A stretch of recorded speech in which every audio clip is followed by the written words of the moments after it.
네, 다음으로 MOSFET 트랜지스터에 대해서 알아보도록 하겠습니다. 앞쪽에 BJT 트랜지스터의 동작 원리는 디퓨전에 의해서 트랜지스터 액션이 일어납니다. 저희들이 캐리어를 이동시키는 메커니즘이 두 가지가 있다고 말씀을 드렸는데요. 하나는 디퓨전. 디퓨전은 캐리어 농도 디퍼런스 때문에 일어나게 됩니다.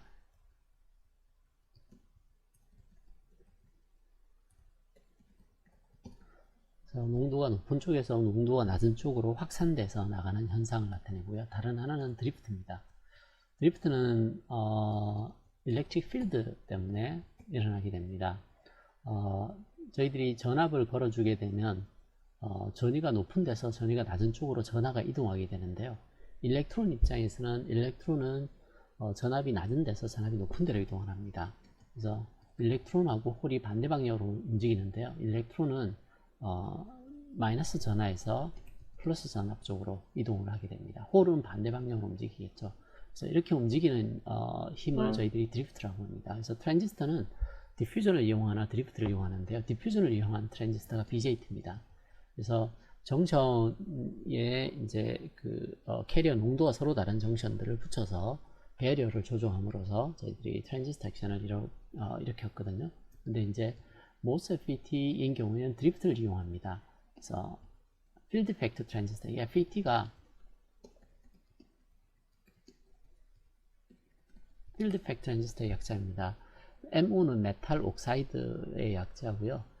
BJT는 바이폴라 정션, 이렇게 정션 트랜지스터에 해당합니다. 그래서 BJT는 기본적으로 농도 디퍼런스 이용하는 정션 트랜지스터입니다.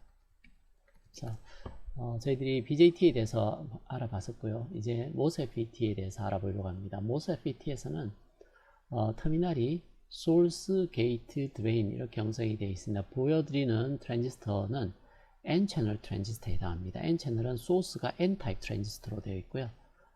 드레인도 N타입 트랜지스터로 되어 있습니다. 근데 이 소스와 드레인을 가르는 중간 지역에 P채널 세미컨덕터가 있습니다. P타입의 바디가 있게 됩니다. 그럼 어떻게 보면 NPN 트랜지스터처럼 생겨 있는 것처럼 보입니다. 그렇지만 저희들이 베이스 터미널이 직접 여기에 붙어 있지는 않습니다. 베이스에 해당하는 부분이 여기 바디 쪽에 컨택이 되어 있지만 베이스 역할을 하진 않습니다. 그리고 소스하고 드레인 쪽으로 일렉트론이 건너가게 될 텐데 일렉트론이 소스에 출발해서 드레인으로 가게 됩니다. 이렇게 갈 수 있는 그 길을 조정하고 있는 부분이 게이트입니다. 그래서 게이트가 소스하고 드레인을 서로 연결할 수 있는 채널을 만들 수도 있고 채널을 끌 수도 있습니다. 그래서 BJT와 다르게 소스와 드레인을 게이트 가지고 채널을 형성하거나 끊거나 하는 방법으로 트랜지스터 액션을 일으키게 됩니다.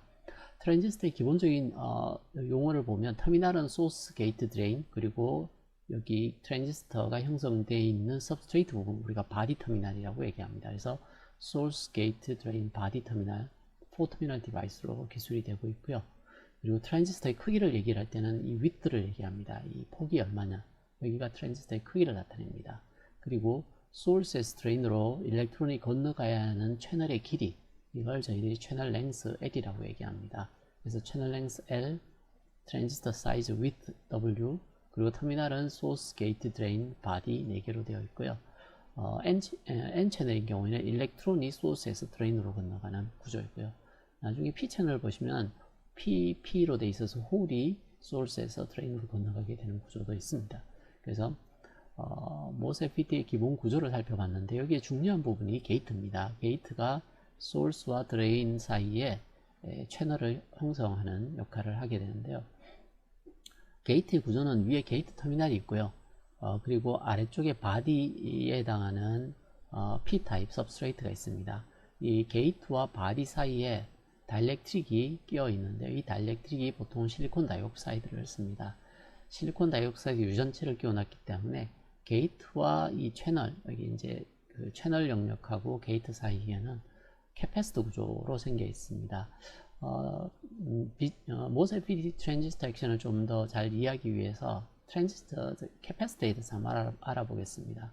캐패시터는 보통 저희들이 지난번에 한번 배우긴 했었는데요. 캐패시터 구조는 메탈 플레이트 두 개 사이에 어떤 유전체가 끼어 있는 형태로 만드는데요.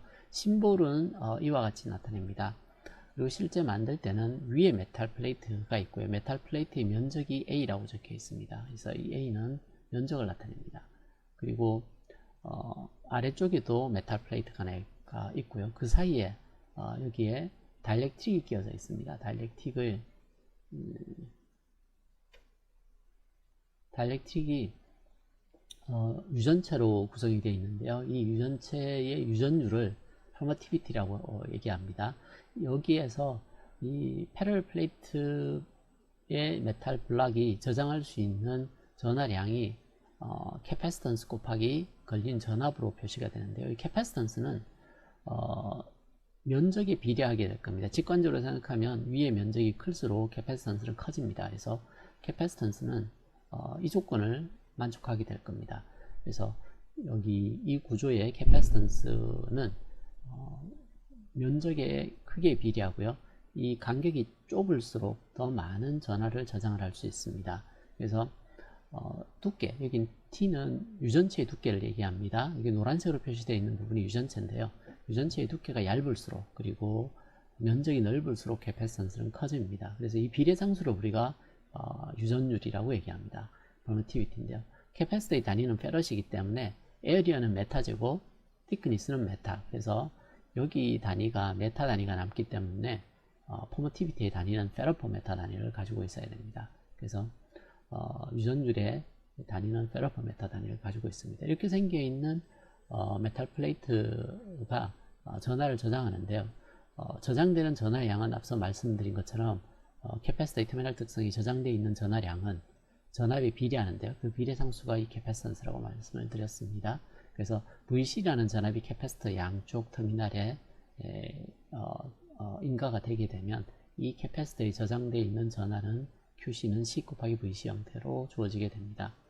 그리고 캐패시터는 캐패시터 표면을 읽어보면 항상 적혀 있는 부분이 캐패시터 용량, C 용량을 알려주는 부분이 있습니다. 캐패시턴스는 전하를 저장하는 용기에 해당하는데요. 용기의 민면적이 C라고 생각하시면 됩니다.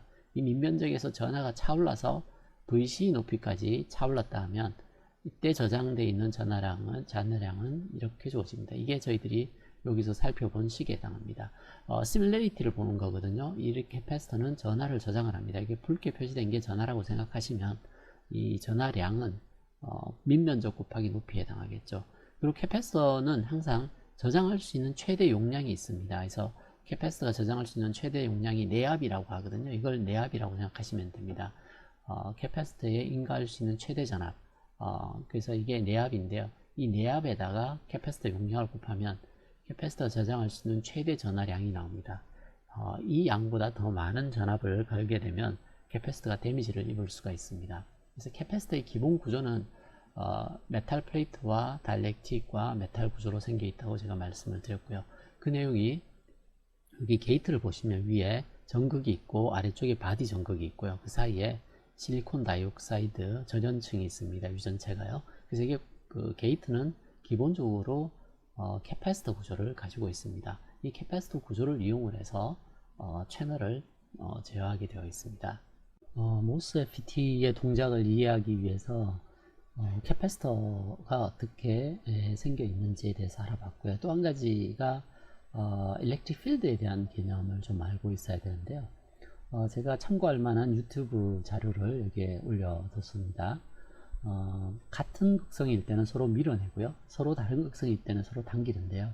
그걸 저희들이 포텐셜 티어리로 설명할 때 이렇게 됩니다. 여기에 파란색이 네거티브 차지고요. 빨간색이 포지티브 차지입니다. 그래서 네거티브 차지가 있으면 여기 포텐셜이 낮아집니다.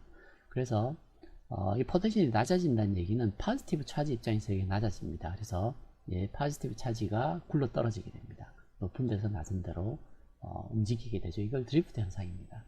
그리고 같은 극성이면 서로 밀어내게 됩니다. 리펠링을 하게 되는데 여기 보시면 포지티브 차지가 있어서 여기에 포텐셜이 높습니다.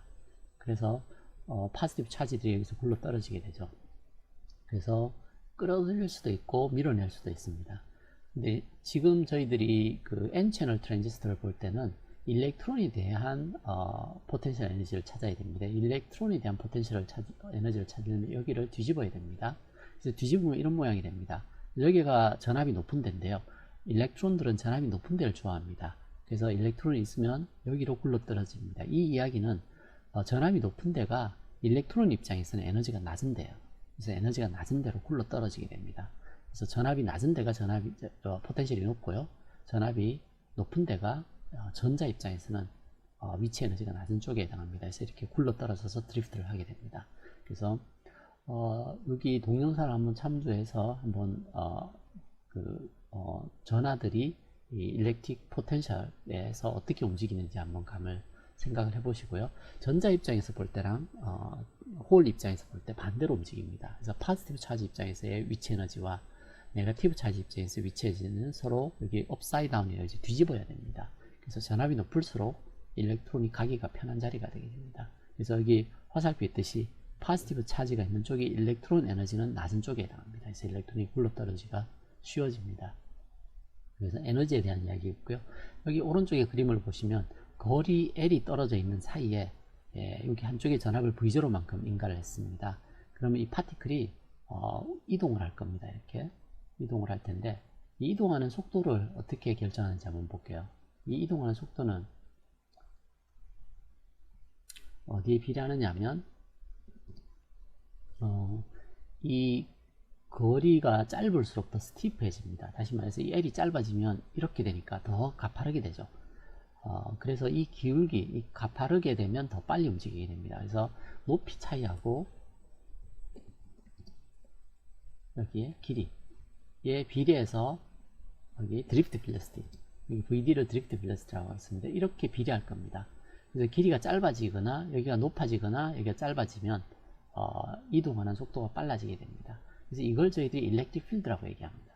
그래서 V 나누기 L, 여기를 저희들이 일렉트릭 필드라고 그러고요.